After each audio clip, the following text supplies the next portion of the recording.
Bingit gila kan audio sekarang. Memang sakit benanah telinga.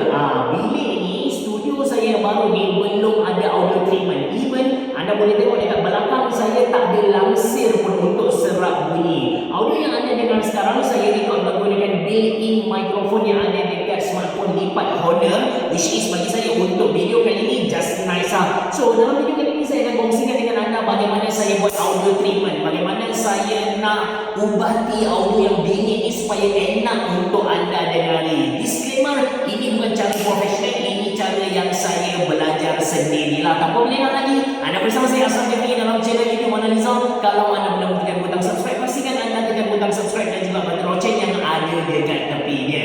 Pertama sekali, untuk buat rawatan bunyi, kita kena faham dulu apakah bunyi itu sendiri. Basically, bunyi adalah sejenis gelombang yang mana cara dia bergerak tu dari dia punya sumber dia akan bergerak keluar.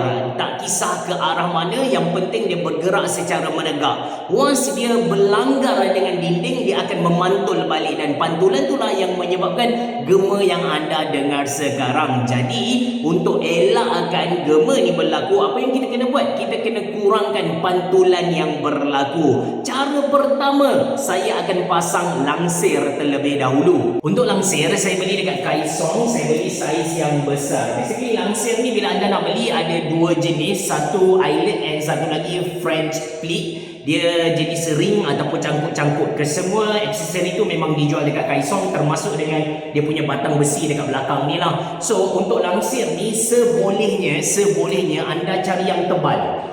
Macam yang dekat Kaisong ni, dia punya kualiti bagi saya dah nice dia dah tebal.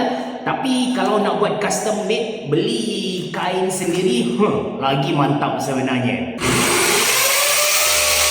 Okey, sekarang dah pun pasang langsir. Anda boleh tengok di belah kanan dan juga di belah kiri. Nanti akan pasang lagi di belah hadapan. Cuma langsir tu belum siap basuh lagi. Yang tu saya recycle yang lama. Tapi saya quite pastilah anda dah dapat bezakan sikit. Sekarang bunyi gema tu sangat-sangat kurang berbanding dengan awal-awal tadi. Fasa kedua, saya akan pasang acoustic panel ni. Kalau anda nak murah, anda boleh beli acoustic foam. Acoustic foam tu harga dia memang murah. Cuma leceh sebab kita kena tampal satu persatu. Kemudian kadang-kadang kalau kita punya gam tu tak betul, dia akan jatuh balik bila kita dah pasang dia. So, saya pasang acoustic panel, which is cara pasang dia mudah lagi. Dia macam gantung sahajalah dekat depan ni, dekat atas ni dia ada tempat skru. Nanti kita skru dinding kita, kemudian kita gantung je dekat situ. Untuk acoustic panel ataupun acoustic foam ni, kita pasang dekat ada kelopongan, yang mana kita nak halang berlakunya pantulan tu. Dia akan sedut. Yang ni bila gelombang bunyi masuk, dekat sinilah gelombang bunyi tu akan diperlahankan. Bila dia nak pantul balik tu dah kurang dah. Tak boleh dah.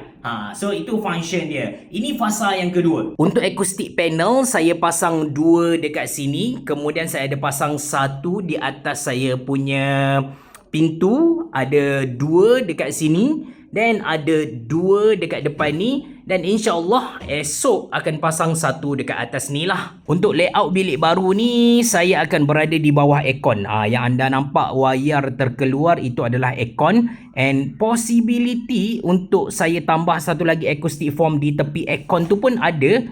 Yang tu saya kena beli tambahan lah. Sekarang, fasa yang terakhir, kita akan bawa masuk meja, kerusi, semua perabot ke dalam sini. Dan anda akan dapat dengarlah perbezaan. Yang awal tadi bunyi gema yang tak sedap meleleh telinga tu, now anda akan dapat bunyi yang lebih bulat, lebih clean. Anda perhatikan dekat hujung dia. Saya rasa perkataan yang tepat adalah bunyi yang lebih clean lah. Clean dan bulat.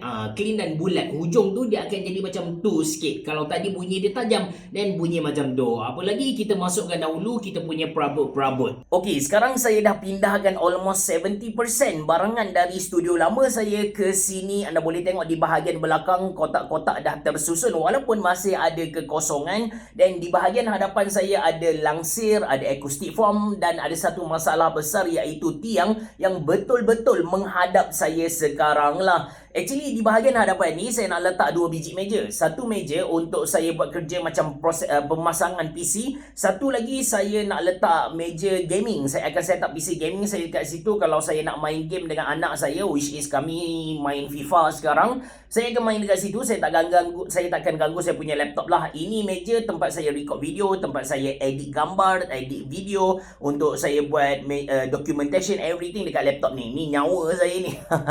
Jadi begitulah cara untuk kita rawat satu-satu bilik ataupun satu-satu tempat. First kali kita kena faham apakah itu bunyi. Basically bunyi adalah satu gelombang yang akan pergi ke semua arah. Kemudian kalau dia terlanggar satu benda, dia akan pantul balik. Dan pantulan itulah yang menyebabnya berlakunya gema. Jadi untuk rawat dia, kita kena elakkan bunyi tu dari dipantul semula. Sama ada kita letak langsir, kita letak acoustic foam, kita letak something yang menyerap bunyi itu sendiri. Bila sebut tentang menyerap bunyi, dia tak adalah menyerap secara total, tapi dia akan masuk, lepas tu dia akan perlahan. Bila dia dah nak keluar, dia punya gelombang tu dah tak kuat dan nak sampai ke mikrofon ke telinga kita tu dah tak jadilah. Cuma in certain case ada orang yang sengaja masukkan elemen gema. Dia punya bunyi tu bila kita dengar dah sedap dah clean dah. Bila kita dengar tu kita kata crispy bagai kan.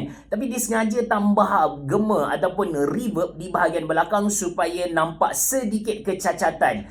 Sebab bagi dia itu adalah human, itu bukan AI lah kan. Seriously, ini tak tipu. Even kadang-kadang bila ambil video kan, ada sesetengah content creator bila dia ambil video, dia tambahkan shaking tu. Anda boleh tengok antara content creator yang famous tambah shaking ni Kokom. Kokom antara content creator yang dia suka tambah shaking supaya nampak lebih real lah. Even saya sendiri pun kalau ambil video produk kan, saya tak ada pakai gimbal and saya sengaja macam gerak-gerakkan sikit supaya orang tahu yang ini bukan gambar. Jadi ada sesetengah manusia yang macam tu. Dan certain case orang memang nak kepada reverb tu. Contoh macam kita karaoke.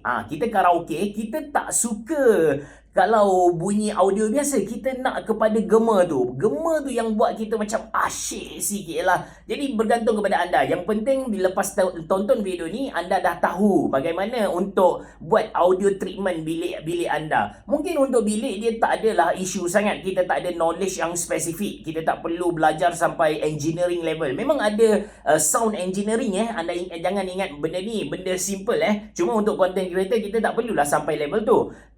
Untuk orang yang saya perasan orang yang paling penting untuk faham tentang sound engineering ni adalah orang yang terlibat dengan dewan yang besar ataupun masjid. Sebab kalau tersalah letak speaker dan sebagainya, bunyi yang didengari tu akan out. Takkan ada yang tak jelas lah. Bunyi dia kadang-kadang kuat belah kanan lah, tak selesa untuk kita dengar. Benda ni dia konsep yang sama juga. Sebab dari speaker yang dipasangkan tu, kalau ada pantulan di bahagian belakang audience, tetamu, jemaah masjid tu, benda tu yang akan kacau sikit kan. That's why untuk orang yang buat masjid, orang yang terlibat dengan dewan, dia kena pandai sound engineering tu. Saya harap video ni bermanfaat. Kalau anda suka dengan video ni, jangan lupa untuk tekan butang like, jangan lupa untuk tekan butang share. Anda bersama saya Ashraf Jeffrey dalam channel YouTube Mona Lisa. Terima kasih kerana menonton. Berewah, jumpa lagi.